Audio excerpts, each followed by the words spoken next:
السلام علیکم ورحمۃ اللہ وبرکاتہ۔ وہ درد درزہ کی شدت سے قریب المرگ تھی۔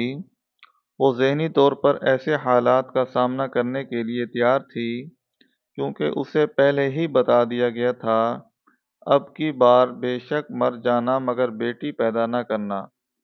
شو مائی قسمت کہ اس بار بھی وہ بیٹی کو جنم دے رہی تھی۔ شاید وہ بچ جاتی مگر وقت کے فرعون نے اسے انتہائی طاقتور زہر پلا دیا تھا تاکہ بچے کو جنم دیتے ہوئے اس کے بچنے کا کوئی چانس ہو بھی تو یہ نہ بچے، مگر شاید اس کو پتہ نہیں تھا کہ اسے زہر دیا گیا ہے۔ اسی لیے وہ بار بار سوچ رہی تھی۔ پچھلے بچے کی پیدائش پر جسم اتنا بے قرار نہیں تھا، سامنے شراب پڑی تھی اور ساتھ ہی تاش کی بازی جاری تھی۔ اصغر نے اپنی بیوی کو زہر پلانے کے بعد اس کا کانوں میں موجود سونے کی بالیاں اتار لی تھی، اور اب وہ ان بالیوں کو بیچ کر ملنے والی رقم سے جوا کھیل رہا تھا۔ باعث حیرت تھا کہ شراب میں دھت یہ اصغر دن بھر لوگوں کو اچھائی کی تلقین کرتے نہیں تھکتا تھا، اور شاید اس کے ساتھیوں کو بھی اس کی قبیح حرکت کا علم نہ تھا، ورنہ وہ دنیا کے اس ذلیل ترین انسان پر تھوک دیتے۔ جب اصغر کی بیوی کو یقین ہو گیا تھا کہ اس کا آخری وقت آ گیا ہے تو اسے اپنے مر جانے سے زیادہ فکر اپنے نئے آنے والے بچے کی تھی۔ لہٰذا جب وہ مکمل بے بس ہو گئی اور اسے محسوس ہونے لگا کہ اس کا نچلا دھڑ بے جان ہو رہا ہے، تو اس نے اپنے شوہر کو زور زور سے پکارنا شروع کر دیا تھا تاکہ کم از کم نئی آنے والی زندگی تو بچ سکے۔ اصغر کی آوازیں پورے کمرے میں گونج رہی تھی مگر شاید باہر نہیں جا پا رہی تھی۔ کمرے کی دیواروں سے ٹکرانے کے بعد پلٹ کر واپس آ رہی تھی۔ اگر باہر چلی بھی جاتی تو وہاں نازیہ رشید کا کوئی مددگار نہ تھا، اس لیے وہ بیچاری شوہر کو پکارتے پکارتے نڈھال ہو گئی تو اس کی آنکھوں میں ویرانی اتر گئی، زبان پر کلمہ طیبہ کا ورد جاری ہو گیا، منہ سے نکلنے والی جھاگ سے اس نے یقین دلا دیا کہ وہ مر نہیں رہی بلکہ اسے مارا جا رہا ہے۔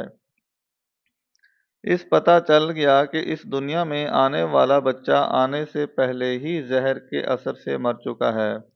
لہٰذا وہ بے بسی مسکرائی اور رب کی رضا کے سامنے سر جھکاتے ہوئے کہا، اسی میں بہتری ہوگی، اور ساتھ کلمہ شہادت پڑھتے ہوئے رب تعالیٰ کی ذات پر اپنے ایمان کو تازہ کیا اور اپنی دنیا سے منہ موڑتے ہوئے زندگی کو الوداع کہہ دیا۔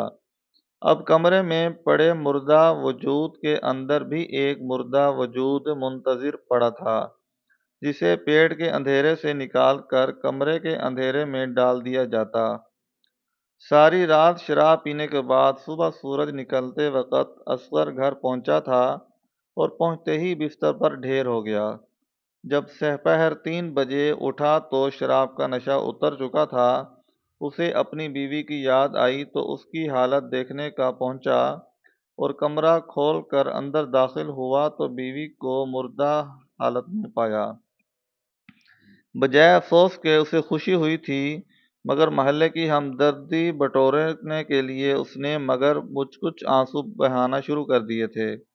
اس کی چیخ و پکار سن کر محلے کے لوگ پہنچے تو انہوں نے فوراً اس اصغر کو اپنی بیوی کا قاتل سمجھ لیا، مگر پھر چند سمجھدار خواتین نے اصغر کی بیوی کی حالت دیکھی تو اس کی موت کی وجہ زچگی کو قرار دے دیا، کیونکہ اصغر زہر دینے کے ثبوت مٹا چکا تھا۔ یوں اس کی بیوی اور بچی کو دفنانے کے بعد اصغر نے لوگوں سے مالی مدد طلب کی۔ چند رحم دل لوگوں نے اس کی مدد کر دی، مگر بجائے اسے کسی نیک عمل میں لگانے کے اصغر نے وہ رقم بھی جوئے میں اڑا دی تھی۔ مگر چونکہ لوگوں کی نظر میں اصغر نے خود کو پارسا بنا رکھا تھا، لہٰذا بیوی کے موت کے بعد بھی ان باپ بیٹی کے لیے آس پڑوس سے کھانا آ جاتا تھا۔ اصغر نے بیوی کے موت کے بعد کام کاج کرنا بالکل ہی چھوڑ دیا تھا، کیونکہ جب بیوی زندہ تھی تو وہ کہہ کھلا کر اسے کام پر بھیج دیتی تھی۔ اب کھانا آس پڑوس سے آ جاتا تھا اور پیسے کے لیے وہ لوگوں کے سامنے اپنے دکھ درد بنا کر کے ہمدردی جتا کر لے لیتا تھا۔ یا پھر بیٹی کو کسی دہلیز پر مانگنے کے لیے بھیجتا اور لوگ بن ماں کی بچی کو خالی ہاتھ واپس نہیں لوٹاتے تھے۔ یوں اس کا گزارا چل رہا تھا اور پارسائی کا بھرم بھی قائم تھا، مگر کہتے ہیں گناہ ایک نہ ایک دن ظاہر ہو ہی جاتا ہے۔ اصغر کی بیٹی جوانی کی دہلیز پر تھی جب ایک بار جوئے میں اصغر کثیر رقم ہار گیا تھا۔ اب یہ رقم مانگ تانگ کر ادا نہیں کی جا سکتی تھی اور اتنا ادھار کہیں ملنے کی امید نہ تھی۔ دوسری طرف چند دن انتظار کے بعد جواری اصغر کے گھر کی دہلیز پر آ پہنچے تھے اور اس کا لوگوں میں قائم پارسائی کا بھرم بھی ٹوٹ گیا تھا، لہذا لوگوں کی نظروں سے گر جانے کے بعد اسے احساس ہو گیا تھا کہ اب اس کا یہاں رہنا ممکن نہیں ہے۔ اس نے گھر بیچ کر جواریوں کو رقم ادا کی اور بیٹی کو لے کر لاہور چلا گیا۔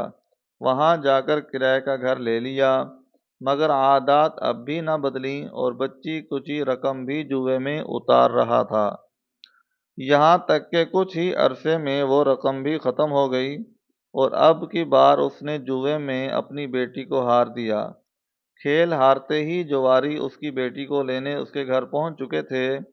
جب اصغر کی بیٹی کو اپنے والد کے اس عمل کا پتہ چلا تو اس نے چھری کی مدد سے اپنے باپ کی شاہ رگ کاٹنے کے بعد اپنے عین دل کے مقام پر چھری کو پیوست کر دیا تھا۔ موت کو سامنے دیکھ کر اصغر کی بیٹی نے کہا تھا، یا اللہ، میں ہمیشہ آپ سے شکوہ کرتی رہی، میری ماں اور بہن کو مجھ سے کیوں چھین لیا؟ مگر آج جب میرے باپ اعمال میرے سامنے کھل کر آئے تو مجھے یقین ہو گیا کہ اب جو کچھ کرتے ہیں وہی ہمارے لیے بہتر ہوتا ہے، کیونکہ شاید میری بہن اتنی دلیری نہ کرتی، وہ موت کو گلے نہ لگا پاتی اور ان درندوں کے ہاتھوں لٹتے لٹتے مر جاتی۔ جواری بھاگ چکے تھے، محلے کے لوگ شور سن کر آ چکے تھے، مگر اصغر اور اس کی بیٹی کی روح پرواز کر گئی تھی۔ بس بیٹی کی آنکھوں کی چمک بتا رہی تھی کہ وہ اس دنیا سے مطمئن جا رہی ہے، جیسے کوئی انسان اپنی ذمہ داری ادا کر کے جا رہا ہوتا ہے۔